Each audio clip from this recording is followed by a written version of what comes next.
What's up? It's your boy Kevin to turn on this motherfucking YouTube shit. Wow, what the fuck?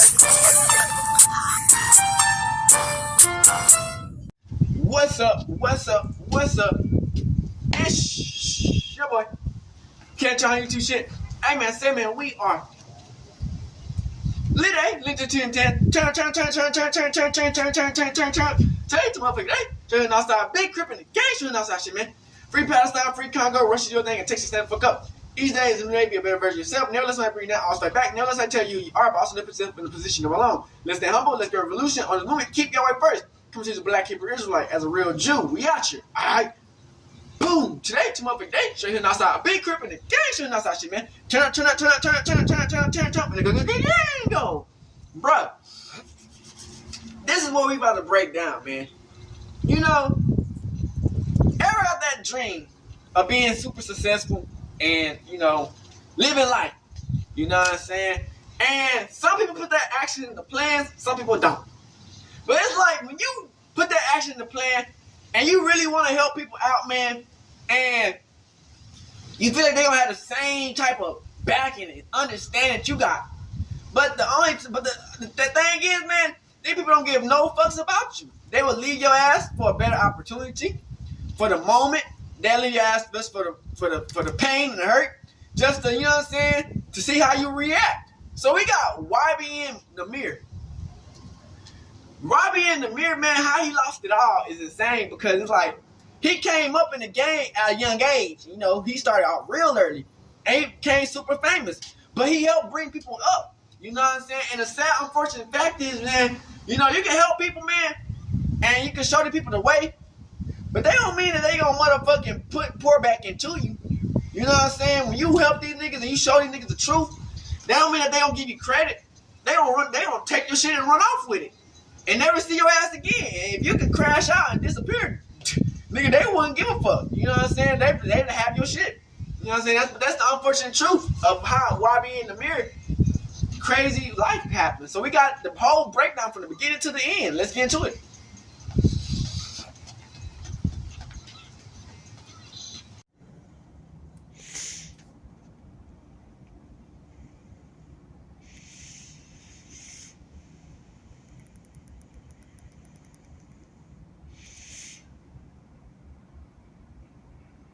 Shout out to Twisted World, how YBN Nahmir lost it all.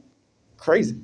When it comes to the SoundCloud era of rap, I think one of the biggest misconceptions that a lot of outsiders had at the time is that all of the biggest stars blowing up around the time were doing so basically overnight. I mean, after all, that was basically the SoundCloud dream that was sold to us. You put out a couple songs on the platform, they start to pick up steam, you get noticed by No Jumper and Lyrical Lemonade, get an interview, get a music video, maybe get a couple face tattoos and some That's when they was gatekeeping. Like that, you're blown up. However, once you start to look a little bit deeper into things, you realize that a lot of the artists that we associate with the rapid blow up were actually working in the underground for multiple years before they ever got their big break. With people like XXXTentacion, Trippie Redd, Tekashi 6ix9ine, Game done changed now. But what about the artists that we really associate with the rapid blow up, like Lil Pump, Smoke Perp, and Lil Xan? Well, it turns out that Lil Xan already had a high-profile manager before he ever even dropped his first mixtape. Smoke Perp got signed off of the fact that somebody at a record label heard a song behind the scenes and decided to turn it into a hit. And well, Lil Pump had multiple smaller hits before he really hit it big with Gucci Gang. I'm not saying that they didn't rise to fame very quickly, but when we're talking about instant blow-ups with barely any prior music to show for it, well, there's only a couple examples that I can think of. With one of those being Ugly God, who I already made a video on, so if you want to check that out, be my guest, and the second being YBN Nahmir. Both of these artists barely had any music on the platform before they ended up dropping the hit that would blow them up into the mainstream, with Ugly God having Water and YBN Nahmir having Rubbing Off the Paint. So that means no time grinding it out in the underground, making connections collaborations with other artists, playing small-time shows, and building up their fan base. They were one day not famous at all or even known, and then the next, they were the biggest star in the entire world. That shit well, crazy. At least for the time. Trip. And considering the fact that YBN Nahmir was only 17 years old when he got his massive hit, it definitely had to do something to his brain, because we've seen a big difference between the initial YBN Nahmir who blew up back in 2017 and the Nahmir that we have nowadays. This man really went through an entire villain origin story right before our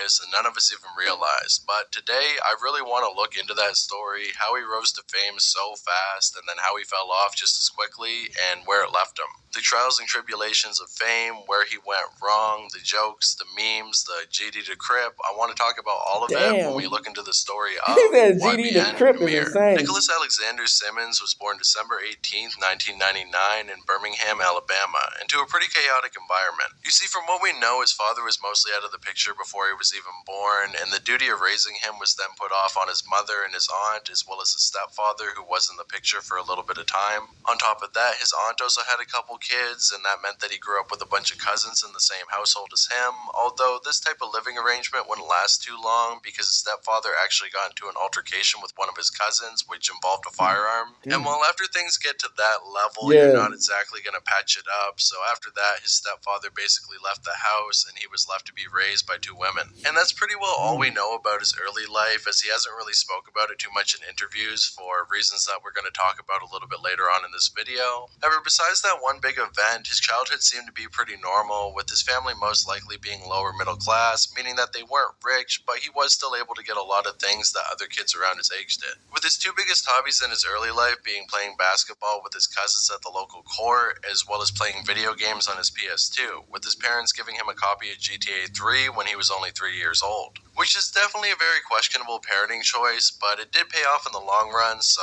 maybe they know better than me. I also want you to keep in mind that Nahmir was born in late 1999, so he was 3 years old in 2002, and around that time a PS2 was like $300, and GTA 3 probably would have been around $60, so the family probably had some money. I don't know why I'm trying to pocket watch a 3-year-old, but anyways, after he played GTA 3, he would immediately fall in love with the series, and after that, he would play every new installment that came out, with him eventually upgrading to San Andreas. And apparently, I didn't know this, but at the time there were online servers for this game on PS2, and this is really how he would get his introduction to the online world. Now trust me, this wasn't GTA 5 online by any means, with it being pretty rudimentary, with only a couple players being able to play together at a time, and absolutely no voice chat, meaning that if you wanted to talk to anybody, you actually had to type it out. However, despite how simplistic this all was, he was actually able to meet a couple friends through San Andreas, including somebody from Texas who was named Jay, but you would probably know him better as Almighty Jay. What they They would initially meet through the game, but then would start to talk over Skype voice chat, but it turns out they really didn't like each other at first, and would often diss each other, even creating diss tracks on one another. However, every time that I see a YouTuber make a video about Nahmir, they always put way too much stake into this beef. They were like 12 years old, and they were probably mostly doing it as a joke, and it only lasted for a couple months. And I buy her pearls. I put your head in toilet and it swirls. However, this supposed diss war would show one another how good they were at rapping, and it wasn't long before they became full-on friends and started playing GTA together almost every day after school. And this is also how Nahmir would get introduced to another underground rapper, although probably one he would rather forget, the infamous troll himself, Jace. Now, I was pretty surprised to learn that these two knew each other back in the day, because to me, Nahmir was really part of the SoundCloud era, and Jace is part of the new wave, so it's kind of surprising that they were connected in any way, but at the time, Jace was about like 10 years old, and Nahmir was probably 14 to 15. And the reason that they even got connected in the first place is because Jace was actually in a collective with Almighty Jay that was called Trap Boys Family, and he would often even make cover art for Jay once he started rapping, because after all, both Jace and Jay are from Texas, so they actually knew each other in real life, although him and Nahmir would only meet over the game. And honestly, this would only be a fun fact and not really all that notable if it wasn't for the fact that Jace will come back into the story a little bit later on in a way that Nahmir definitely didn't want him to. However, all of that won't happen for a long while. For now, Nahmir was living pretty good. I mean, after all, he upgraded from the PS2 to an Xbox 360, from San Andreas to GTA 5, which had a much more robust online feature, meaning that he no longer had to rely on Skype to talk to people and could actually full-on communicate with people through the game, playing online with many different people from California. And with the game also being set in California, it would really give Nahmir a love for the state, with him taking most of his musical influence from there. I mean, after all, Alabama doesn't really have any big-time rappers besides Yellow Wolf, which, let's be honest, I don't think YBN Nahmir was all that inspired by him, and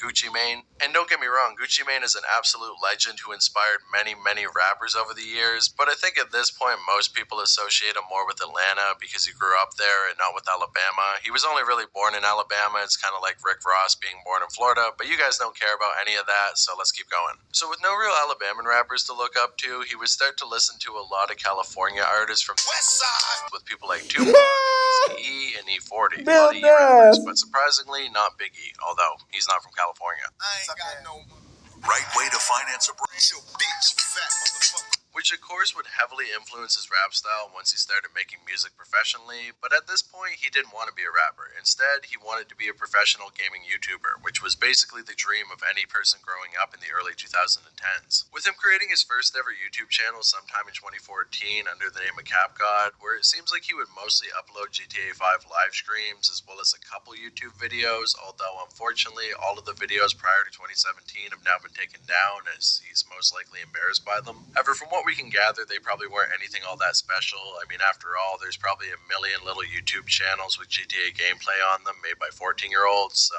you can probably look up any channel like that and get the point of what Nahmir was doing around the time. However, surprisingly, this channel would pick up a little bit of steam, with him gaining around 2,000 subscribers, which in the grand scheme of things isn't really all that much, but when you're 14 years old, having that many subs would definitely inspire you to keep going. I mean, after all, when I was a kid, I got about 100 subscribers and I was basically pissing my pants. I think if I got 2,000, I would have dropped out of school to be a full-on YouTuber, and well, I probably would be doing the same thing that I'm doing now, or maybe I would be living on the street. I didn't start YouTube until I was like stay in school, kids. But with him gaining this small fan base, he was actually able to start to propel his own music career, because a lot of times when he was doing his GTA 5 live streams, him and Jay would freestyle back and forth, and it would actually bring in quite a few new fans. And on top of that, Nahmir was actually able to make a little bit of money off the channel as well, with him selling promo to upcoming rappers for around $10.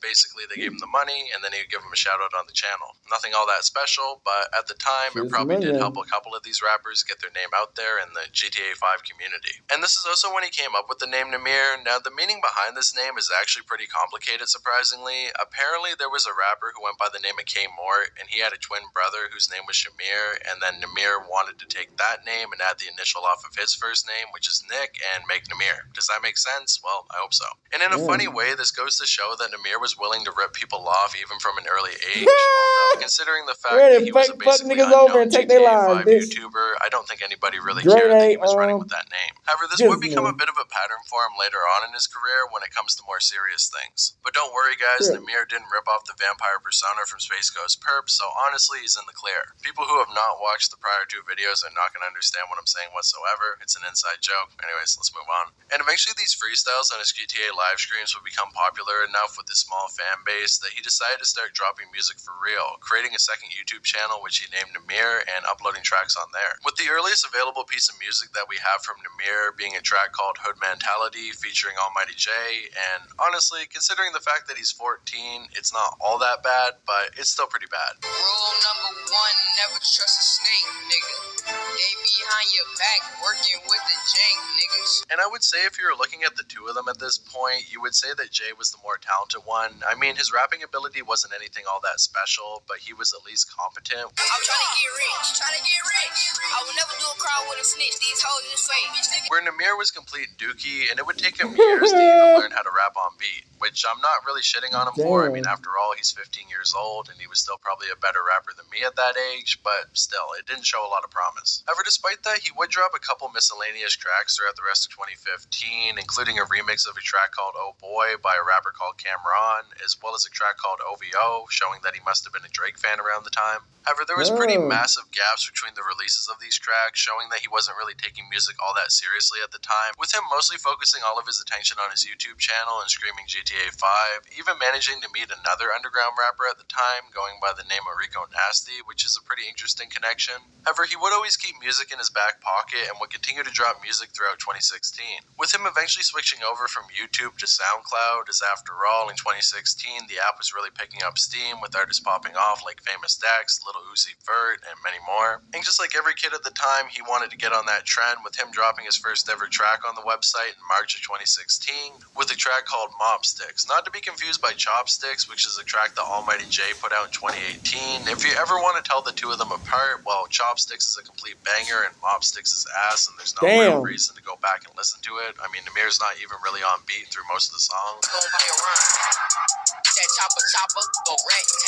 And unfortunately, his quality of music wouldn't really improve throughout the rest of 2016, with him dropping multiple more tracks on the platform, including Half on a Baby, Spinning, 24, and LA Fitness, as well as a feature with an artist named Drezzo on the track Trouble. And if you really want to torture somebody and waterboarding is completely out of the question, all you really need to do is sit them down and make them listen to Nahmir's early catalog. I'm sure they're going to crack in only a couple minutes time, because all of this music is really offbeat and really bad. But you know what? I actually am going to give Nahmir props for keeping all of this music up on his SoundCloud even to this day. Most artists will take down all of their earliest music once they start to pop off because they become embarrassed by it. But when it comes to the type of videos that I make, it's a lot easier for me to track down music if they still have it up on SoundCloud. So Nahmir really did help me out with that one, so thank you. Soon after dropping those tracks, he put out his first ever mixtape called Believe in the Glow, which has some pretty nice cover art, and that's probably the nicest thing I can say for the project. Once again, all the tracks are pretty offbeat, and it's still pretty terrible. So at this point, you would think that Nahmir would give up on music altogether. I mean, after all, it wasn't doing numbers on YouTube or SoundCloud, and it seemed like his streaming career was going in a lot better of a direction. However, it turns out that he was starting to gain a bit of a reputation around his high school for being a rapper, with him already being a pretty popular kid for playing on the school's basketball team,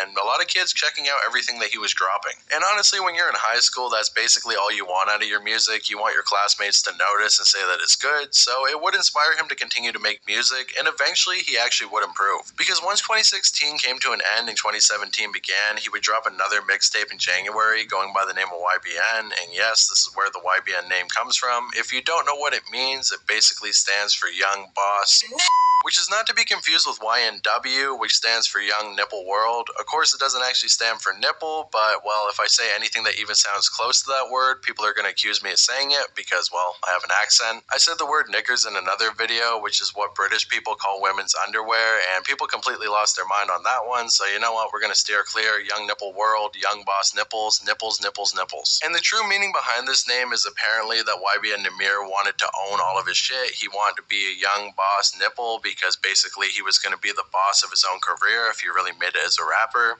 which would unfortunately become kind of ironic later on, but for right now, things were going pretty well. They put out the mixtape, YBN Almighty J would join the group and take on the acronym as well, and the two of them ended up dropping a song together off of the project, which was called Stacked Up, which actually ended up doing pretty well on SoundCloud. I mean, I'm not saying it got 100,000 plays or anything, but it got around 1,000 to 2,000, which had to feel pretty good for the time. However, it seems like this group was going to be pretty short-lived as they were both in their senior year at this point, and after Almighty J finished high school, he was actually going to join the army, meaning that he wouldn't be able to make music with Nahmir anymore. So if he really wanted to make it as a rapper, now was the time. However, it seems like once again he would take a step back from music and start focusing on his YouTube channel again, with him making these kind of weird skit videos where he would basically cosplay as different people, including 21 Savage, which is a pretty interesting connection considering the fact that the two of them would eventually meet in real life. And it was around this time that Nahmir ended up discovering another young and pretty poppin' rapper from Maryland going by the name of Simba, who was starting to gain a lot of buzz for his music videos, with him getting views up in the hundreds of thousands. And the reason that he was gaining so much popularity is because he was so young, but he seemed to be so entrenched in gang culture, which was pretty shocking at the time during 2017. Nowadays, the gimmick is pretty played out, but at the time, people really wanted to see young kids who were really about that life, so Simba got in at the right time. So of course, Nahmir would reach out to him, and he even got to know his older brother Tundra, who would later go on to be known as YBN Corday, with the three of them connecting online and talking from time to time. However, I would argue that Nahmir took a little bit more than inspiration from Simba, because if you look at both of their music videos side by side, you can kind of see a similar theme here. I mean, I'm not saying that Simba came up with the whole young rapper being a gangster persona. I mean, you got people like Chief Keef and multiple others, I'm sure. However, it's not really the shared persona that I'm taking issue with here. It's more so the fact that their music videos seem to be shot very similarly, and not to mention the fact that Nahmir would kind of switch his style around this time to something that sounded a lot more like Simba than what he was doing previously. You know I keep a drum like I would never leave it back. Rocket in my pocket, socket called a pocket rocket. But all of that is really speculation. Maybe he was already going to make this type of music before he met Simba, Mamba. Maybe he was inspired by GTA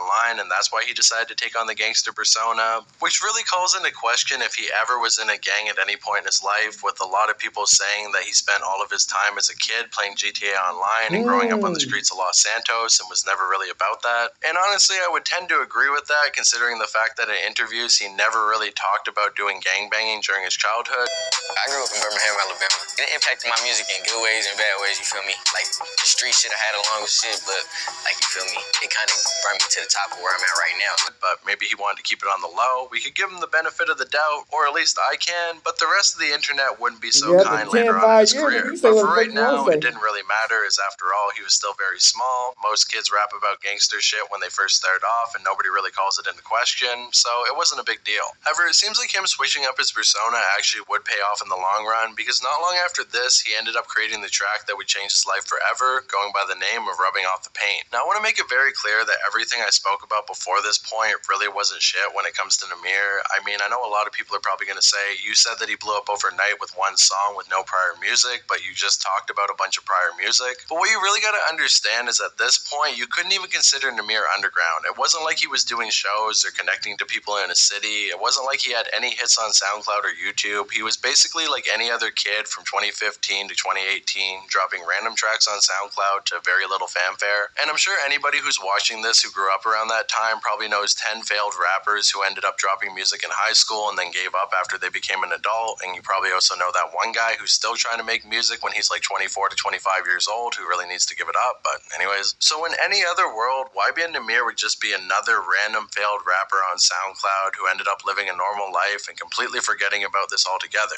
But with Rubbing Off the Paint, everything would change. With him going on to show a snippet of the song to a bunch of people from his high school as well as all his online friends, and immediately the reaction was completely different to all his prior music. I mean, before this point, his friends were basically humoring him. They thought it was kind of cool that he was a rapper, but they probably didn't really fuck with the music that he was making. But with Rubbing Off the Paint, they actually liked it. And this showed Nahmir that he actually had a genuine hit on his hands, and that if he could market it in the right way and get it in front of the right audience, it might actually become a hit. As after all, late 2017 was basically the gold rush when it came to SoundCloud rap. I mean, there have been many people who blew up before this point, but from around August to December of that year, we had people blow up like Lil Xan, Little Skies, Little Mosey, Tekashi 6ix9ine, and even Juice WRLD. So if Nahmir really wanted the chance to become part of this movement, this was basically the last opportunity to do so. So he would pull together all the money that he had made from promoting people on his YouTube channel, hit up all of his online friends to also get their money involved, and then turned his attention to promoters that might be able to get his music out there. I mean, there was Elevator, but he would probably have to pay them thousands of dollars to get on there, World Star Hip Hop, which would also be thousands of dollars. So the only real place that he could focus his attention on was No Jumper. And I hear what you're saying. How the hell would he be able to get on No Jumper? I mean, after all, at this point, late 2017 to 2018, they were basically at their peak, only interviewing the most poppin' rappers in the game and definitely not giving any attention to small-time artists like Nahmir. Well, it turns out the No Jumper was actually running a live stream around the time where if you paid only $10, you could actually get your music in front of Adam22 and his pretty massive audience at the time. Although the only catch is that you actually had to have a music video as well, because he didn't want to listen to straight audio. He actually wanted to see the people behind the music. So Nahmir did exactly what he had to by shooting a very amateur music video for the song, before then uploading it onto his personal channel, before then using all the money and connections that he had made during his time online to spam the chat with paid submissions in hopes that Adam22 would actually notice and listen to the song. And against all odds, he actually did. And after the song got played for the first time, surprisingly, many people in the chat that weren't even associated with YBN Nahmir or anybody on the crew would actually start to pay for it to be played again and again and again and again. And just like that, the music video would go from only having around 50 views on YouTube to 100 to 1,000 to 2,000 to 5,000. And of course, that would catch the attention of many people at his high school who would start listening to the song, getting it spread all around his hometown. And before long, YBN Nahmir was an honest-to-God rising star in the SoundCloud wave, with only one popping song that just so happened to get enough attention on No Jumper to become a hit. However, it probably wouldn't have gone as far as it did if it wasn't for the fact that Elevator actually ended up hitting up Nahmir and asking if they could post a music video on their channel, which he actually ended up turning down, surprisingly. I mean, it's pretty insane that Elevator would actually reach out to him and he didn't have to reach out to Elevator, but it turns out that he had a much better opportunity, because World Star Hip Hop would actually reach out to him and ask to shoot an entirely new music video for the song and then post it on the channel. And of course, that was an offer that he couldn't refuse. World Star Hip Hop was one of the biggest music sharing platforms in the world at the time, and his little YouTube channel was never going to get the attention that a platform like that would. So he took down the music video on his own channel, ended up shooting a new one, and then it got uploaded on WorldStar only a week later, and immediately became a massive hit. It went from 1,000 to 100,000 to 1 million to 10 million to 20, and just overall became a certified hit. I mean, this track was so big that it actually ended up hitting the Billboard Hot 100 and even peaked at number 55, as well as being gold certified before the year was even over. But why? What was it about this track that made it so popular? Was it really that good? Well, surprisingly, it actually is a really good song. He really upped the quality on his music at this point, but there was definitely more factors that led to its success than just quality of music. First of all, it came out about 2 months after TK ended up putting out his infamous track, The Race. Now, if you don't know about this, I think I've described it multiple times in other videos, but I'll run through it real quick right here. Basically, TK was a young rapper who ended up getting caught up on some pretty serious charges, including armed robbery as well as and after he ended up getting caught for that, he was placed on house arrest with an ankle monitor, but he realized that there was no way that he was going to beat the case, so he decided to cut off the ankle monitor and run away. And while he was on the run from the police, he would actually end up shooting a music video for a track called The Race, where he talked about how he wasn't going to beat the case, so he did the race, and he would even pose beside his own mugshot. And of course, this became a massively viral moment in the hip-hop community, with new and old rappers all coming together to talk about just how crazy it was for him to run away from the police and shoot a music video at the same time, although unfortunately it wouldn't be long before he ended up getting caught up and placed back under arrest. And at this point there was no way they were going to let him get away with going back on house arrest, so they ended up putting him in jail for the foreseeable future, and with him not having all that much music recorded, there wasn't really a whole lot of follow-up when it came to TK's career, which left a lane open for any young gangster rapper to take at any point, and well, Nahmir came right at the right time to fill that spot, with everybody looking at him as the replacement for TK. Not to mention there was actually a line in the song that said, "Free Lil Tay, no he keep a K, but he not take K," which a lot of people interpreted as a diss towards TK, which only created more discussion around the song. Free Lil Tay, no he keep a K. Are we picking more on these cues? Watch this bitch eat his face. Not to mention the popularity of Rick and Morty in 2017, with him also having a line that referenced them, as well as the cover art being inspired by the show. It was becoming a little bit more popular around the time for rappers to reference their favorite cartoons, but it hadn't really hit that mainstream level until Rubbing Off the Paint, so a lot of people who probably never listened to rap music before in their life, writing it off as only gangster music that didn't really have anything to do with their lifestyle, ended up tuning into the song to see what he was saying about Rick and Morty, and well, like I said, it's a hit. And just like that, at the age of 17, Nahmir went from being a struggling YouTuber doing rap as a hobby to one of the hottest new artists in the entire game. And his life would start to change immediately, with him actually even getting kicked out of high school despite the fact that he was a pretty solid student. Apparently the school really didn't like the fact that he was toting guns in the music video, so they told him that he could no longer go to classes, but he could do online classes if he wanted to. But Nahmir basically said fuck that, ended up paying somebody to finish out his classes, and immediately moved to LA to pursue a rap career full on.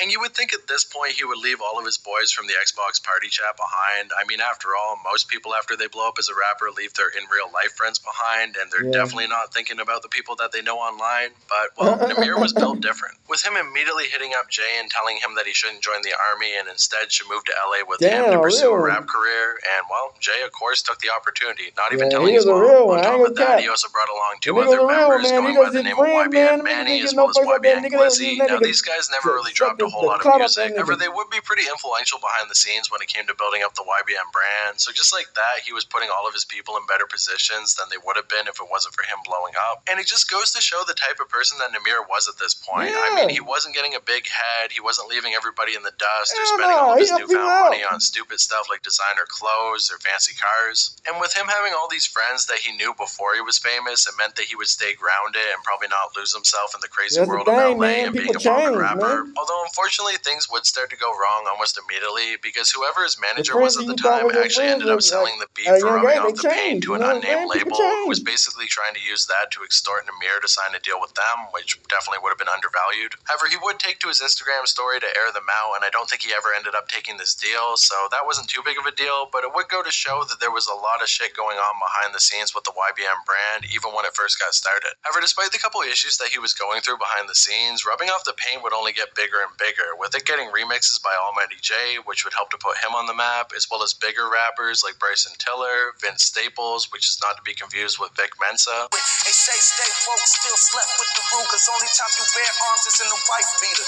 Loser, your favorite rapper's a domestic abuser.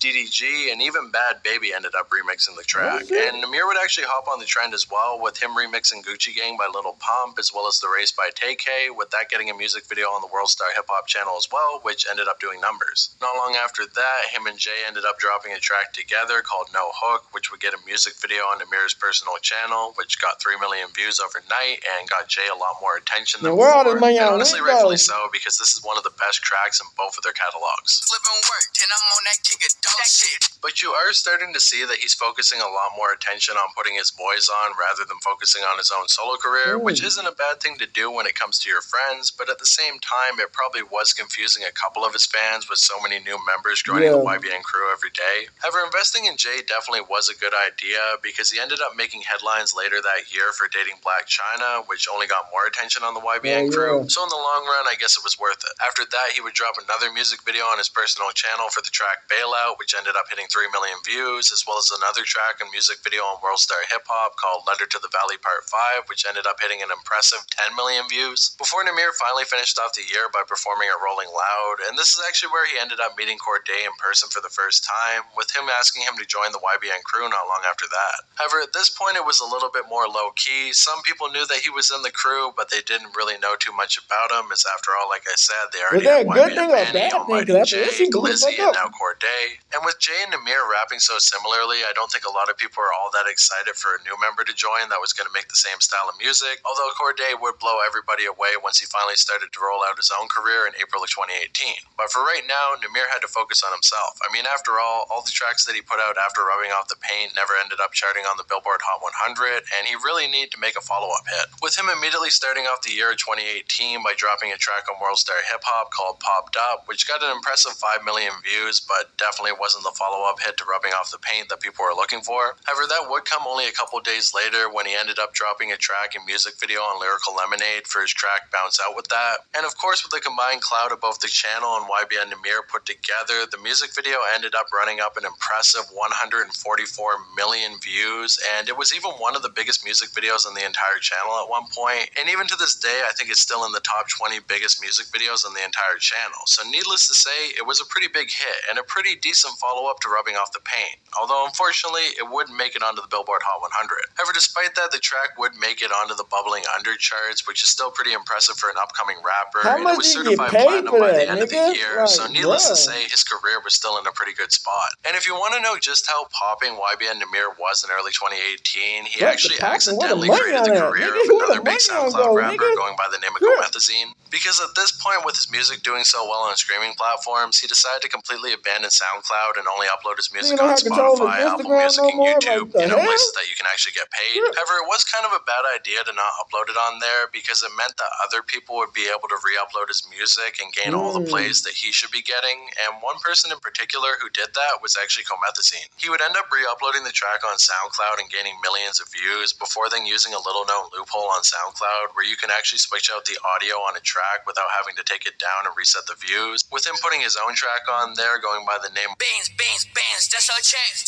and it now looked like he had a song with millions and millions of views, and after that he basically blew up. So yeah, in a weird way, TK kind of ended up putting on Nahmir unintentionally, and then Nahmir ended up putting on Gomethazine unintentionally, so I guess he's given back. Not long after that, Nahmir ended up signing a deal with Atlantic Records before then making his way onto the XXL freshman list for 2018, back when people actually used to care about that, which would help him gain a connection with other upcoming rappers like Blockboy JB and Wi-Fi's Funeral. In fact, the two of them ended up putting out a track together later in the year going by the name of Juveniles, and honestly, I'm only mentioning this because that song is very underrated and I feel like you should listen to it if you never have before. On top of that, he set off the career of YBN Corday, saying that if people gave him enough followers on Instagram, they were going to drop a music video, which was actually a remix of Eminem's song My Name Is. And this track would actually get a music video on World Star Hip Hop, which had a cameo by both Almighty Jay and Nahmir, although unfortunately it has been taken down because Corday said something about Diddy and he didn't want that out there anymore. But if you want to watch it, it's been re-uploaded. And I would say this is probably the peak of Nahmir's career, although once again, behind the scenes, things weren't going so well because unbeknownst to him, Almighty Jay actually ended up signing away the rights of YBN to a janky manager who went and copyrighted the name behind all of their backs, which meant that the entire time that they were trying to build up this rap group, they didn't even have the rights to the name, which would cause a lot of issues down the road, but Nahmir didn't even even know that at the time. After that, in June, he would get another music video on Lyrical Lemonade when he featured on the track Riding by Young Bands, which also featured Little Skies, once again forming 2 more connections for him. That was then followed up by the entire group hopping on a No Jumper podcast, where they announced that they were going to do a compilation mixtape together, as well as a tour all across Europe. And that mixtape actually ended up dropping in September, although it was kind of weird that Corday didn't really appear that much on the project. Apparently it was because it was all recorded before he joined the group, although at this point it had been about 6 months since he had been part of it, so he definitely had time to record at least a couple tracks. And that combined with the fact that they were kind of awkward on the No Jumper podcast led a lot of people to speculate if this group was even going to be able to stay together, as it seemed like they didn't really get along all that well. However, it's not like Corday wouldn't contribute anything to the project at all, because he would put his 2 biggest hits on it with both Alaska and Kung Fu, which were blowing up on both World Star Hip Hop and Lyrical Lemonade respectively. And Nahmir actually ended up doing the same thing, which was a pretty big gamble. I mean, after all, he definitely could have saved Rubbing Off the Paint and bounced out with that for his own solo project and not put it on the group mixtape, but it seems like he really believed in the crew and wanted to put everything that he had into it, so he put them on there. And the project itself had a pretty impressive roster of features, with Machine Gun Kelly hopping on a remix to bounce out with that, as well as Wiz Khalifa, Gucci Mane, and even Chris Brown. And the project even ended up peaking on the Billboard Hot 100 at number 21, as well as selling a really impressive 67 million first week sales. Although, let's be honest, a lot of that probably came from all the prior streams that Rubbing Off the Paint and Bounce Out with that got, but despite that, it was still a pretty successful project, and it seemed like the YBN crew was only getting bigger and bigger, with them immediately heading off on the European tour. However, unfortunately, this is where the friction between YBN Corday and Nahmir would really start to build up. We're not really sure what they got in a fight over, but they would talk about getting in a fight on the European tour. And while this fight wouldn't lead to the end of their relationship immediately, it definitely would put a bit of pressure on them, which definitely wasn't good considering the fact that the crew had really only come together a couple months before this point, and it already seemed like they were going to break up. And with Nahmir investing a lot of his time into building the group up and not his own solo career, it really had to hurt to see that the people that he put on weren't giving him the same respect that he was giving to them. And this eventually led him to take a little bit of a step back from music, as after all, he wasn't really able to get high when he was in Europe because he couldn't find the backwoods that he was used to smoking. So he started thinking about his entire life, his career, his future, his family, friends, and everything in between.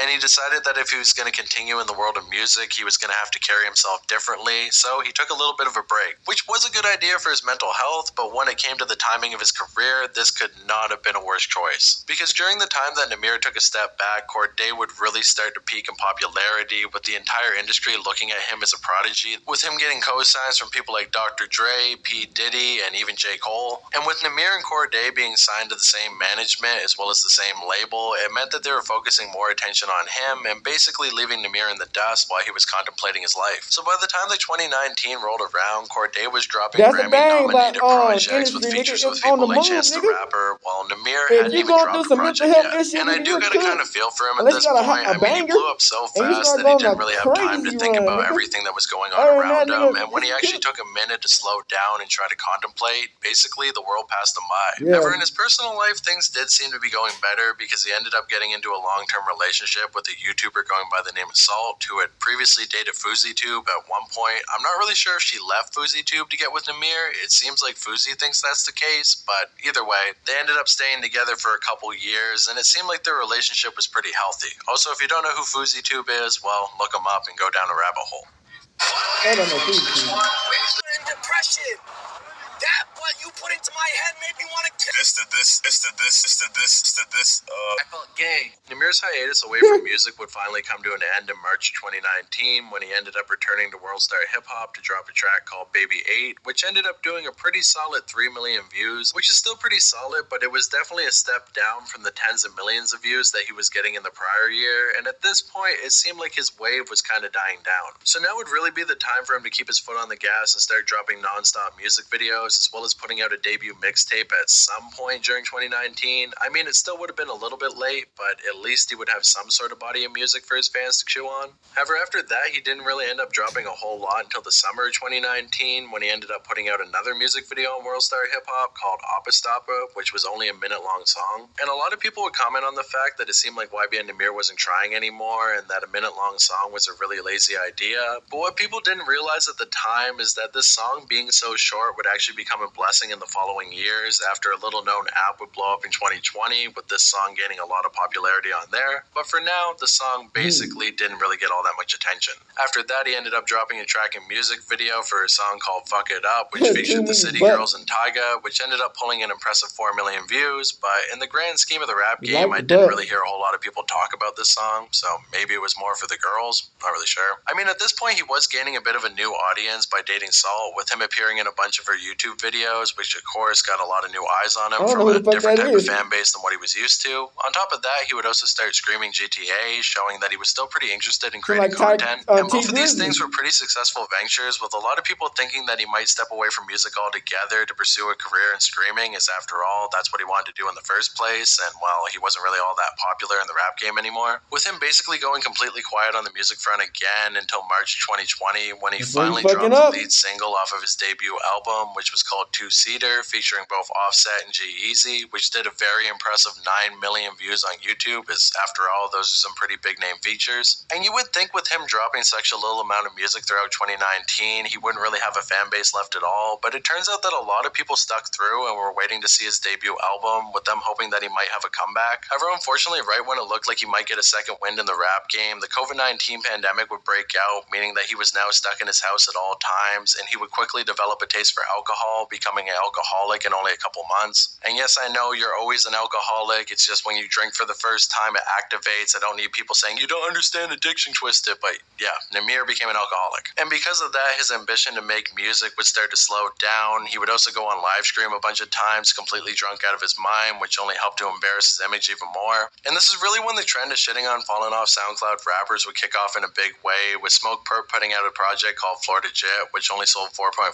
copies in its first week, which was very embarrassing for him. After that, people were basically looking for their next victim, going after Boot Gang for falling off, going after Lil Pump, going after Lil Xan, basically any SoundCloud rapper that they could make fun of, they were going to. And this is when all the memes about Nahmir being a fake gangster really started to pop off, with people saying that he grew up on GTA and was not really a GD like he claimed. GD stands for Gangster Disciple, by the way. However, all of that would quickly get overshadowed by Corday dropping the YBN letters off of his name on Instagram, which immediately started speculation that the group was breaking up for good. And Nahmir would confirm the rumors by putting out a couple tweets that said that YBN was over and that the other two members had left it in the dirt, and he was the only one that was still riding with it, which of course set the internet on fire, with everybody coming out against Corday, saying that he was a fake for basically riding Nahmir's wave and then leaving him in the dust. Corday would try to clarify by saying that he did call Nahmir before he dropped the letters, and Nahmir said it was okay, but it seems like he was drunk out of his mind when he made those tweets, so they came off a lot more aggressive than they should have been. However, despite that, it seems like everybody took Nahmir's side, and he had more goodwill than he had had in multiple years at this point. And on top of that, all throughout 2020, Opastapa was gaining more and more traction on TikTok, with it eventually becoming the biggest song on the platform in November that year, meaning that he would re-release it, as well as doing a remix with 21 Savage. After that, he would immediately hop back on the No Jumper podcast to hype up the release of his debut album, which he was going to call Vision Land, as well as going on DJ Vlad to talk about it a little bit. He then capitalized on the success of Opastapa by putting out a music video with 21 Savage for the remix, which ended up doing really good numbers, and even made it onto the charts. And at this point, it seemed like all the pieces were coming together for the perfect comeback for Nahmir. I mean, after all, he had blown up in 2017, he had the biggest year of his life in 2018, then 2019 he went a little bit quiet before building himself back up in 2020, and finally making his way back in the mainstream in 2021 when he finally dropped his debut album. And all he had to do was stick the landing. As long as this project was at least competent, not even good, at least competent, he probably would have had the big comeback that he was looking for.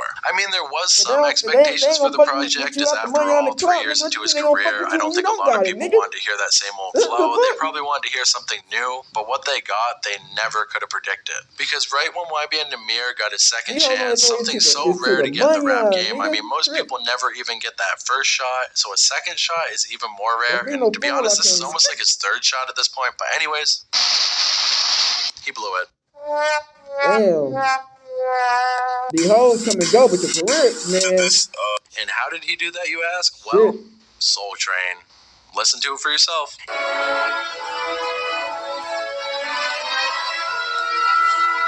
If I gave you all my love, I say would that make you happy, baby? If I gave you all my love, Yeah, it was terrible, Nigga, and you immediately tripping. people would start to clown on him, with it turning into a trend where everybody in the Nigga rap game, both new tripping. and old, was once again talking about Nahmir, but not for good reasons. I mean, Nigga, Lil these Yachty bitches came come out, and clowned go, him, saying that nigga. it was the best Like, song of the once year, they before clock then and money revealing on that it gone, was an they April Fool's gone, joke and nigga. it was actually terrible. You Nahmir then don't tried to let your hop on career and say that fall it off was the and best die song of because the of a year, bitch. which Yachty would immediately They gonna shut jump on down, the saying, next "My nigga nigga, dick.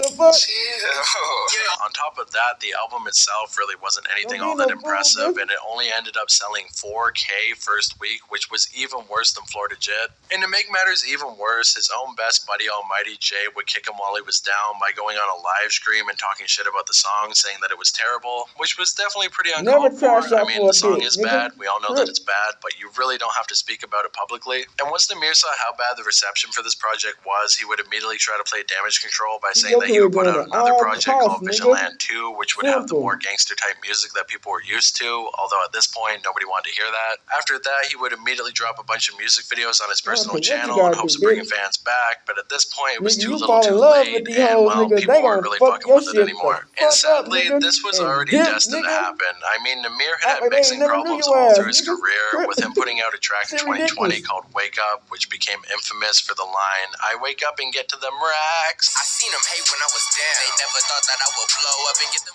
When it comes to suspicious odors and you're... I slammed my penis in the car door. So he really should have had a talk with his engineer then, That but he boy, didn't man, learn, Nahmir was and then an going crazy. abomination like Soul Train ended up Tripping. coming out. Now, I'm not saying a good mix could have saved this song. Honestly, it should have never been released, but it probably could have been at least a little bit Talk better about if it bitch. was mixed more properly. But sadly, the damage was already done, and this was really the end of YBN Nahmir, or at least the YBN Nahmir that we all knew and loved. The friendly rapper who was willing to put his friends on and really do everything Yeah, for that his shit collective, not being selfish and focusing on Yeah, that himself, shit was cooked. completely After all gone. them With niggas him gonna fuck announcing you, that he would stab take you a in your step back, back nigga. from music for a while to Yeah, try that to shit figure himself cooked. out, as well as revealing that he had been struggling with alcoholism, Yep. as well as addiction to weed Them after he niggas, quit they seen alcohol, you when meaning you that was up, basically nigga. he couldn't sleep or eat if he wasn't When smoking. you was And up, if they all of that around, wasn't nigga. bad enough, if When you that down, wasn't enough to out, break a depressed, man and with the need help, entire internet they clowning ain't on nowhere him to be with addiction, found. friends stabbing him in the back, The his hell? long-term girlfriend also ended up leaving him for another man For the clout right and the when they were money getting on, ready to nigga. have a baby together.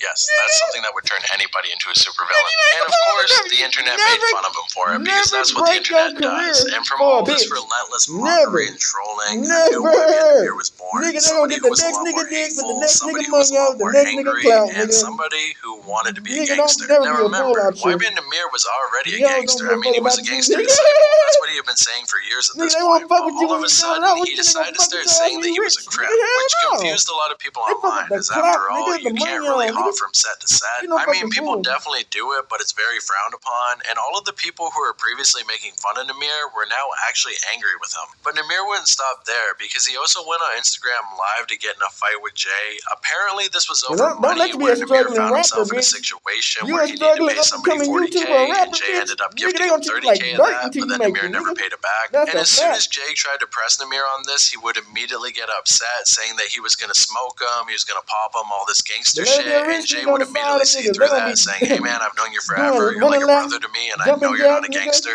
All types of goofy shit. Like a high, Listen, you like a brother to me. I don't want to be But on no they gang rich. with you. Head ass. I want to get in the ring. I They don't do want to box. anything, bitch. I'm a push. You know what happened last time? It sound good. It sound good. Let's do it in front of everybody. Sound good, nigga. It sound good to me. Let's do it in front of everybody. I'm with it. Do it in front of everybody, bro. You one of them type. Come of on, man. You gonna do it in front of everybody though? Listen, you like a brother to me. I ain't on no gangster shit with you, nigga. You know I love you, bro. I just want to get in the ring and box. Yeah, I'ma beat the fuck out you. Let's get it set up. The shit out you too. They would This then shit try to set wild, up a bitch. boxing Trip. match, but apparently Nahmir really didn't want to fight with Jay, and I don't really blame him. Did you see what Jay did to Skinny from the 9? I mean, yeah, I I wouldn't remember want to that fuck shit. with those hands either. And after that live ended, Jay ended up going on his YouTube channel and doing kind of an exposed video on Nahmir, saying that he owed him money, that he wasn't actually a gangster, and that he never popped anybody. Where that shit came from, you not like that, bro. You went live and said you pop niggas. You don't pop niggas. You went live and said you whoop niggas. You don't whoop niggas. You went live and said niggas know how you get down. Nobody know how you get down. What the fuck is you talking about?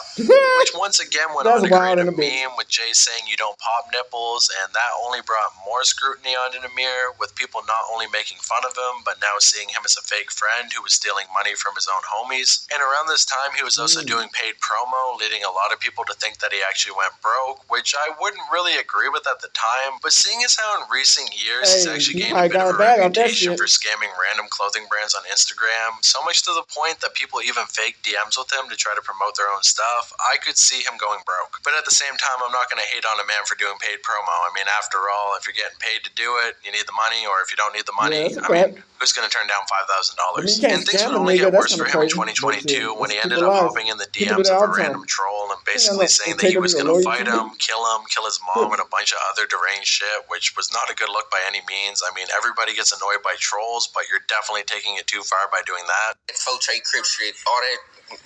Oh, bro, you're from Fort Worth, bro. Like, let's be honest, nigga. I'm from North Long Beach. I'm from 2NGC. Like, bro, I really over, bro. Like, nigga, what the fuck? Fort Worth be on some shit three, nigga. If he from Texas? The hell? Nigga, all that nigga, all Texas is bunch of Crips and Bloods out here. And people can't recognize nigga. Really, bro, and then shoot you in your face right after, cuz, like, come to Fort Worth and beat your now you crazy. Fort Worth get down, bitch. Be honest with yourself. Although Nahmir did inspire comethazine, and if you've ever seen what comethazine says to his fans, it would definitely make what Nahmir said look like light work, although I can't show it, so look it up for yourself. And with him reacting to trolls in this way, it was only a matter of time before he ended up getting caught in a situation where he looked goofy, with a figure from his past that he probably mostly forgot about at this point coming back to try to troll him once again, and that is, of course, Jace. Basically, Jace was talking shit about him on a live stream, and for some reason, Nahmir decided to hop in the comments and actually get on live, where he was immediately pressed for set hopping, only for him to respond to the allegations by saying it happened, which once again led everybody to laugh at him and created another meme. So at this point, Nahmir was basically a lol cow. I'm gonna let you talk. How you went from GD to Crip? How I went from GD to Crip? It happened. To Jack. Bro, what the fuck? There's no way on Father. There is no way.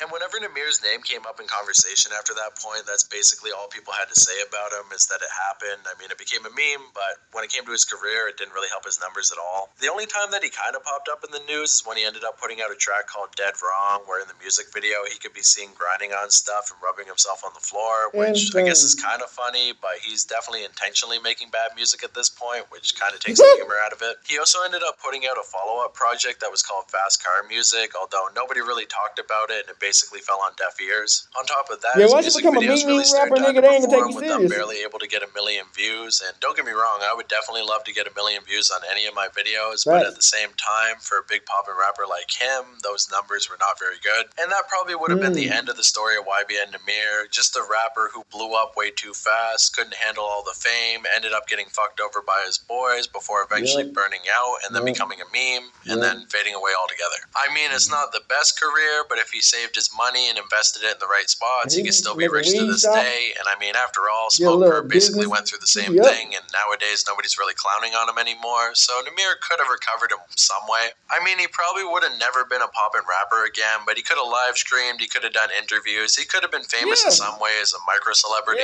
but unfortunately he decided to take a different path. Because Nahmir ended up hiring on a manager who I guess is kind of infamous if you're from the Netherlands. The guy goes by the name of Armo, but over here he's known as Rari because he ended up changing his name after he moved to America. He basically gained his initial attention and money online by being a prank channel in the Netherlands, where basically he would fuck with people, and unlike American pranksters, people over there really don't fuck with disrespect in public, so he was very hated. But after the adpocalypse hit and all the money dried up on that, he decided to jump on the bandwagon of SoundCloud rappers, with him actually getting a track with Tekashi 6ix9ine before he ended up going to prison. And this track would even get a music video on Worldstar Hip Hop, which you would think would be a big deal. I mean, after all, 6ix9ine was the biggest rapper in the world in 2018. Worldstar Hip Hop was his main platform where he was dropping music, but it seems like most people didn't really pay attention.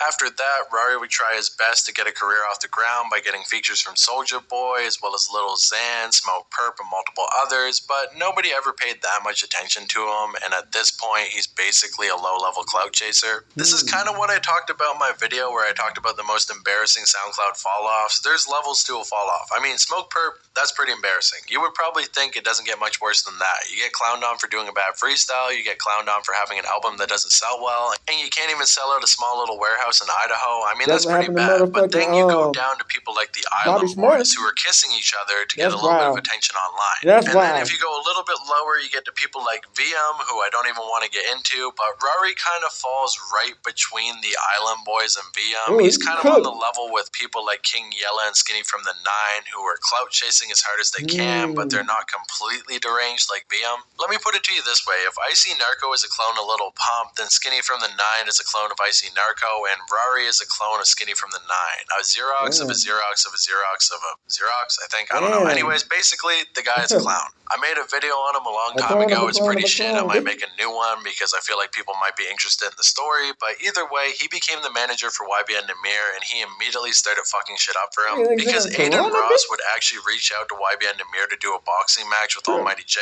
although Almighty J would back out for some reason. So instead, he was supposed to box with a random Twitch streamer, and he was going to pay him $20K for this. And considering just how far YBN Nahmir had fallen, it probably would be a good idea to take this on. I mean, after all, fuck the money. I mean, the money's good. I'd take $20K, but you need clout right now, and Aiden Ross is one of the biggest screamers in the world. So if you do this boxing event and it goes well, you might be able to book another fight and then another one, and you never know. You could have a comeback in some way. But apparently, Aiden Ross ended up getting on the phone with Rari, and for some reason, he decided that $20K was way too low and that the person that Nahmir was going to be fighting wasn't famous enough. So he asked for $100K, which of course Aiden immediately laughed in his face and hung up the phone. Before then going on a live stream to say that YBN Nahmir fell off, he hadn't had a hit song in years, and that he wasn't even going to give him any more attention. Nahmir, you're not worth $100,000.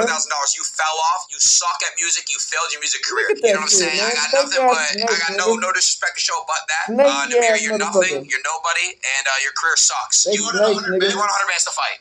You need to give Jay a 100 bands. Are we picking more on these Cubans? Paid Cardi $2 million. And hey, at least I got $2 million to pay. You're broke. But of course, Nahmir saw an opportunity to clout chase, so he would talk about it up and down, making Instagram stories, going on No Jumper once again to talk about it, where Rarioso said that he was the one who basically fucked up the deal. I mean, on the internet, all attention is good attention, but I really still feel like Nahmir should have taken the fight. I mean, maybe him and Aiden could have gone back and forth to build up hype for the fight, and then when he actually got the boxing ring, it would have surprised everybody. But no, this was actually real, and well, it got him attention, but it was all negative. Nobody took his side, and everybody was still making fun of him for being fallen off. Although, surprisingly, he would actually go on a Canada-wide tour after that, and it was pretty good. I mean, it looks like all the shows sold out, and while they're not the biggest venues in the world, it goes to show that Nahmir still has some form of a fan base, and he probably made some pretty good money off of that as well. So if he had done the boxing match, he might have been able to capitalize off that. But let's be honest, I think Nahmir is really just afraid to get punched in the face, which can't really blame him on that one. I probably wouldn't take the boxing match either. But it seems like Nahmir noticed that all this clout-chasing bullshit could get him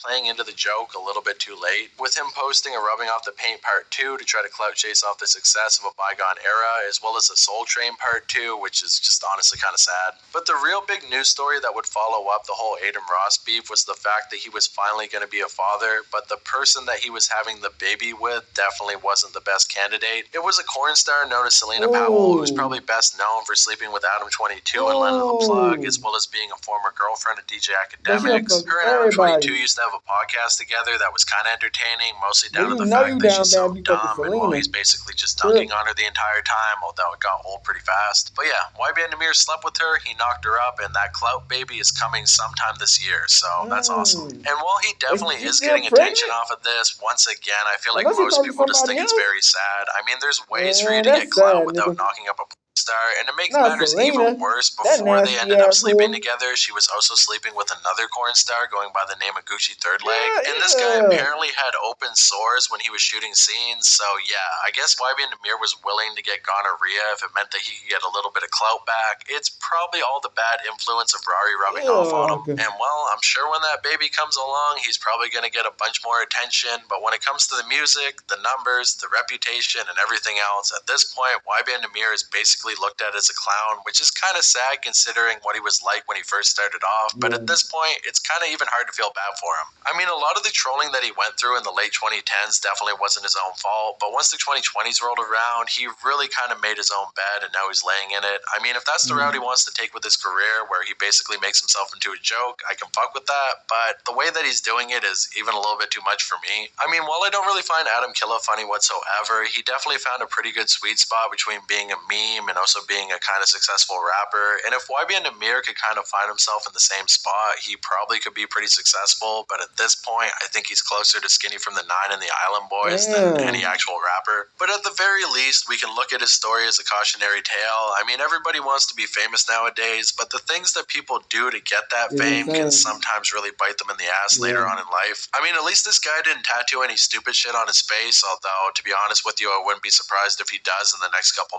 months to get some more attention. But it goes to show, blowing up too young in life without any real concept of what the music industry is, signing a big-time deal, getting fucked over by all the management people around you, is gonna lead you into a bad spot. So if you really want to make music seriously and you really want to be a big-time artist, please at least try to do your research of what it's gonna be like. It does seem like a pretty easy free meal ticket for you to be rich, famous, and have everything you want, but eventually the fame will die off, and if you haven't invested your money in the right places and you haven't built up a good reputation and a good fan base for yourself, well, you're going to end up in a rough spot. Hey, but with all that said, shout out to my boy Case the Ace. He actually recently did a music video with YB and Nahmir for the track What's Up, and that was super dope to see. So yeah, shout out to him. He's going places. Nahmir, well, hopefully you're going places too, but right now they don't seem to be the best places. But with all that said, if you like the video, make sure to subscribe to the channel. I'm trying to get to 30K, and we're starting to get close to that. I mean, you know what? I got to get my rise before I can have my fall off. So if you guys want to see me end up like YB and Nahmir, you got to give me some clout first. And yes, that Black Crate video is still coming. I'm sorry. Alright, we back. But one thing I gotta say, you can't hate the player, hate the game. You know what I'm saying? Like, if you don't be already knowing to like, damn, these people not gonna fuck with me, even if I'm up or I'm down. I can help bring these people to the way. Don't mean they gonna come back and help me out if something happens. So you gotta always remember that. You might have a few people who gonna help you when you're down and out on some genuine shit, but 9 times out of 10, I always say this: if they see a crack in the foundation, it don't have to be a crack, nigga. It could be like a hairline fracture, nigga. And they see like any type of bullshit, nigga. These niggas jumping ship. You know what I'm saying? These niggas are finito. You know what I'm saying? They might stick around just to see, can he come back up from it? Can we come back and see that if this nigga come back, is he gonna make it out of this shit? But they don't mean they don't fuck with you. They gonna help you out. Anything. They might talk to you. They might say, hey, what's up, and keep it pushing. But they don't mean that they gonna fuck with you. Especially if some bullshit happen. So you gotta remember that. You gotta keep your career first, and your friends and the bitches, they gonna do what they gonna do. If they come up for this shit, that's a W. But don't ever put your career on the back burner for your family and your friends and your in relationship. Because if something happens, they gone. They gonna do what they gotta do. So you gotta have the same mentality, like not that you're gonna be gone, but you're gonna still be depending on your career and make sure that you're gonna be able to stand firm in your foundation. And we have to bitch hood and also big crip in the game, that's our shit. Hey Dad, you know dog, when we link up dog, this shit be legendary. You know this instrumental, you the engineer on it, so Kodak everywhere.